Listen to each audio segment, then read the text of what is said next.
About interviews, let's talk about our last method, which is very important, and you should have a really good understanding about this method. It's the assessment center. Okay, what is an assessment center? Probably some of you already have attended something like this. If you have attended an assessment center, you have probably experienced that in an entire day, or maybe in 2 days, where you spent in such an assessment center, you were together with multiple candidates. You were not alone. It's not an individual method. It's not about one single person. It's about multiple candidates, maybe 6 to 15. You were all together an entire day, and there are some assessors, well-trained people, psychologists or managers who are trained to observe you over the course of the 1 or 2 days. Okay? And in this assessment center, it's not only about, let's say, team ability, it's not only about your communication skills, it's not only about your intelligence, it's not only about your mobility, it's about multiple criteria. So assessment centers are there to draw a complete picture about you, about multiple aspects about you, multiple criteria. And there is not only one method used in an assessment center. It's not only that you do one single test. There is only an interview or a group exercise. There are multiple methods. Multiple methods which are used. Interviews, tests, exercises, and all this stuff. And you do these in different situations. During the course of the day, during the course of the 2 days, you do very different exercises. Okay? So, what is the most important term when we define assessment centers? It's multiple. It's that you do not rely only on one single interviewer or observer or assessor, you rely on multiple. You do not rely only on one method, a test or so, you rely on multiple methods. You do not rely only on one single criterion, you rely on multiple criteria. Multiple, multiple, multiple. That's the idea of an assessment center. Now, let's have a closer look how this works. On this picture you find a very typical assessment center setting. Okay? So, in this setting you find the different participants or the candidates, and let's simply assume that these candidates, these participants, they do an exercise, a group exercise. They discuss something about a given topic. And then you see the assessors, and in an assessment center always it's very, very clear which assessor is observing whom in that particular situation. This is very clearly defined up front, in advance to the assessment center. So a very typical attribute of assessment centers is that assessment centers are very clearly structured and defined with regards to everything. Okay? Now we also have a facilitator, a moderator. This person guides through the entire assessment center. Okay? Now, what are the typical exercises which we have in those assessment centers? I have sorted the different exercises into such a kind of portfolio. We have exercises which are rather standardized. It's a very standardized situation, very controlled. And we have situations which are much more dynamic, open, okay, unstructured. Okay? On the other dimension, we have exercises which are more on an individual basis, exercises that happen individually, and we have other exercises which are done in groups. So the group exercises much more allow to observe social skills, like communication, teamwork, and these things. So, Whenever you are invited to an assessment center, the assessment center will start probably with one typical exercise, which is an individual one, and a very dynamic one, which is the introduction. Yeah? You might be asked to introduce yourself in 3 minutes. Okay? So you are invited to come into the room, yeah? Sequential, one after another, and you stand in front of the assessors, maybe also the others in front of the others, and you have 2 or 3 minutes time to present yourself. And you can use flip charts and everything. Okay? This is a very typical exercise, and as you know, as you might think, in such an exercise you can do a lot of things right, and you can do a lot of things bad. So, do you really speak out loud? Is your presentation well structured? Is your pronunciation clear? Do you keep eye contact? All these things. So there are only 2 or 3 minutes, but the assessors, be sure about it, will observe a lot of different criteria. Okay? Then here the intro test. The intro test is a classic method in assessment center. Just assume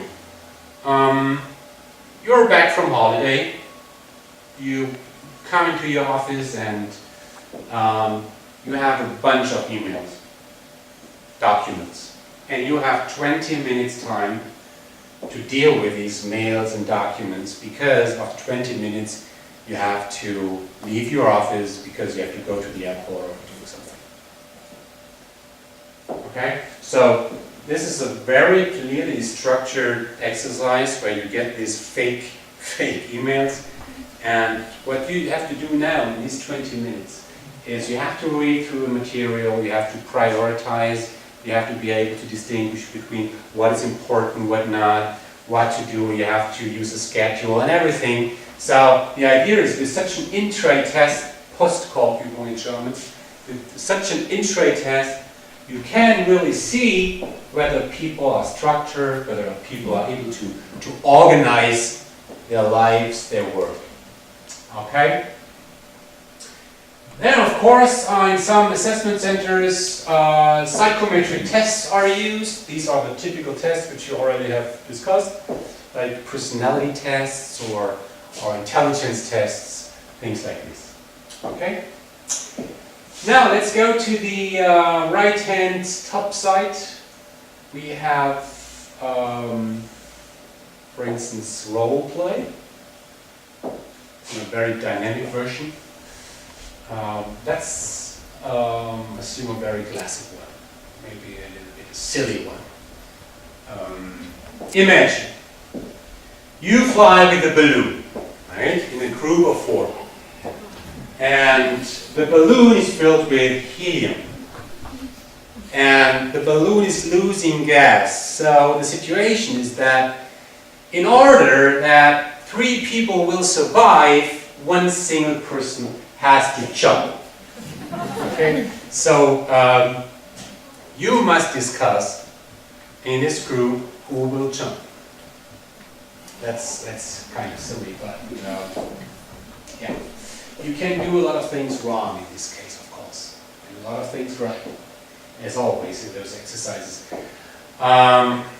It would be wrong if you would respond in a way saying, well, you know what, I jump.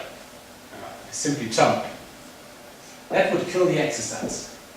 Okay?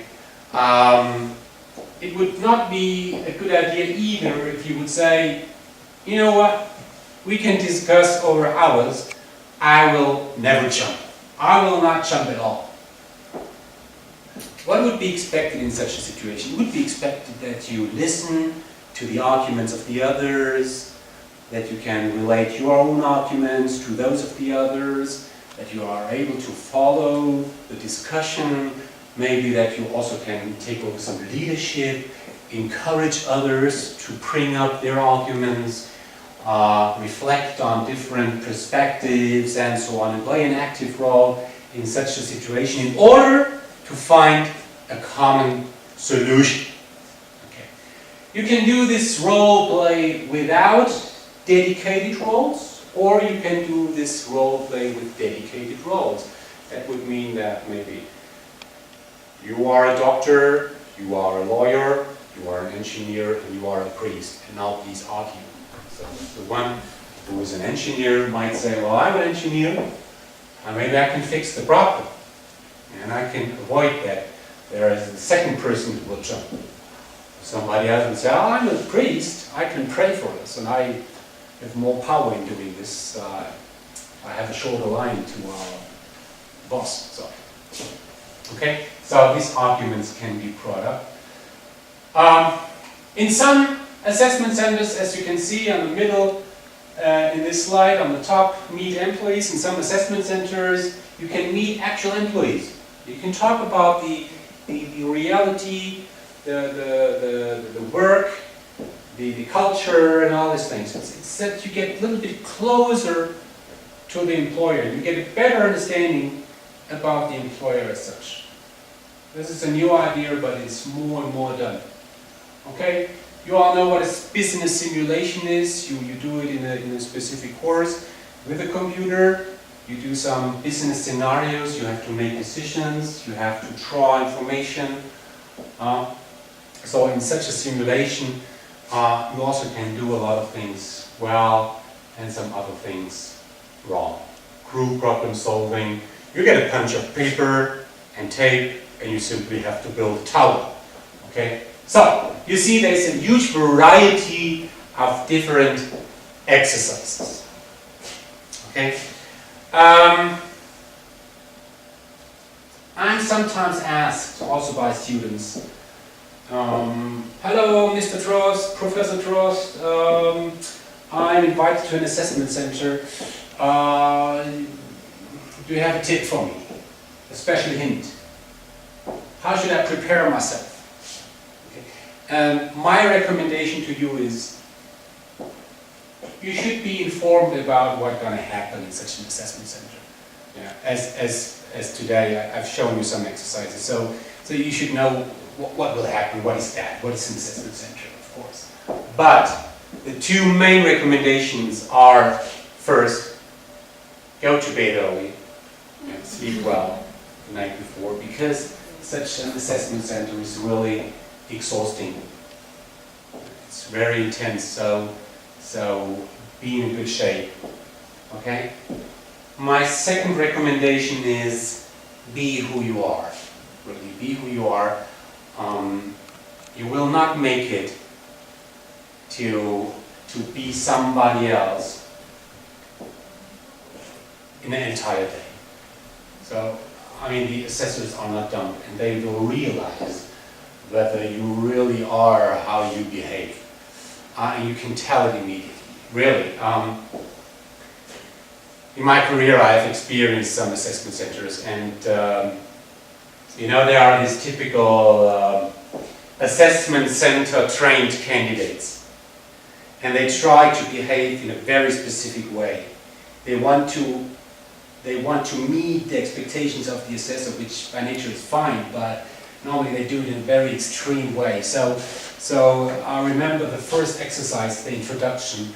The typical trained candidate comes in, says, hello, I'm burned. Eye contact.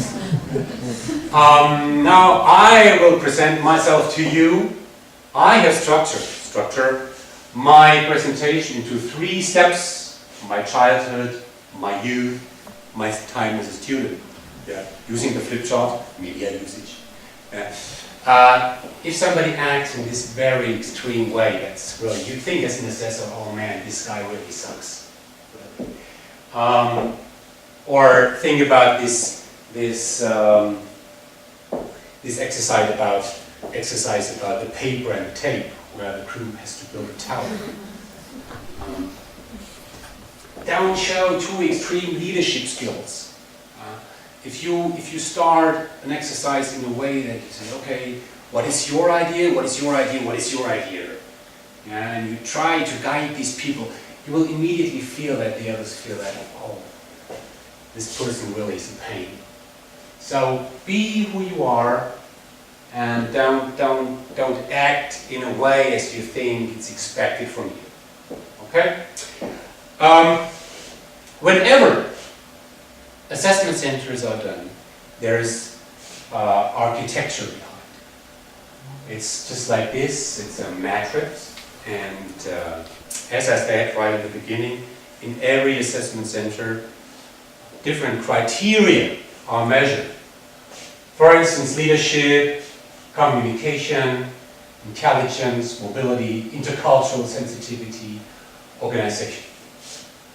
And then we have different exercises, like the introduction, the group exercise, the intro, the intelligence test, and a personal interview. And as you can see in this matrix, different exercises address different criteria. Okay? So this is how assessment centers are built. Typically, it's not told to the candidates which exercise is used for which criteria. I think the company should do so, should be very open and tell the people, okay, now this is about leadership, and here's the exercise. Okay? So, that's about assessment center. One last thing. For every exercise, there's a kind of a judgment scheme. Always. I told you about the introduction exercise right at the beginning. And you must really see that for every assessor, they have this kind of scheme in front of them where they really can put points related to your performance. So, and all these schemes are collected at the end of the assessment center, and then there's a kind of, we call it assessment center conference, where the assessors, together with the facilitators, get together and talk these points through. You have scores for different exercises, about different criteria for different candidates, and they talk these through, and from there, they make a kind of ranking. Who was the best overall? Who was the second one? And so on. Okay? So it's very, very structured. So, the good thing about assessment center is it's really valid. We talk about it later. We later talk about what that means. Valid. It's reliable. It's objective. You can really compare the different candidates. Once you have 15 people in a room, you can better tell who was the best, who was the worst, than having all these people in individual setting. Okay? Assessment centers are designed in a way that the criteria which are measured reflect the future duties and responsibilities. So, I told you some criteria at the beginning: leadership, communication, mobility. A company does not choose these criteria by chance. They make sense, and there is a kind of job analysis behind it. So the companies know what they expect from their future employees. So what is done in those exercises should reflect the responsibility related to the jobs which need to be filled. You can't act in a way which is, we call it social desirable. It's not that you can be somebody else through the entire course of the day. So this is the fourth point on this slide, the limited risk of social desirable behavior. If you spend one entire day with a person, you will get to know this person. And this person cannot be an actor through the entire day. Okay? So you get a real understanding about a person. You really can experience a person in multiple settings. You can get a real impression of a participant in an assessment center. High transparency of requirements in the eye of the participants. Depends on the assessment center, but as a candidate, I get a feeling about what is important and what is not important. The exercises really show me a about what the company takes care of. Okay, these are advantages. There is one big disadvantage of assessment center, and this is simply the cost. I told you right at the beginning of this chapter that at the beginning of the recruiting process, companies just look at the resume, for 11 seconds maybe, and this does not cost a lot. Right at the end, when only a few of the candidates still are in play, they use very expensive methods, but these are also more reliable, more objective, and more valid. Okay. There are good methods to select candidates, and there are bad methods. There are cheap ones, there are expensive ones. We learned that just looking at a resume is very cheap, doing an assessment center it's very expensive. And there are some methods in between, tests, interviews, blah, blah, blah. You can assume that these different methods, they differ with regards to their quality. There are good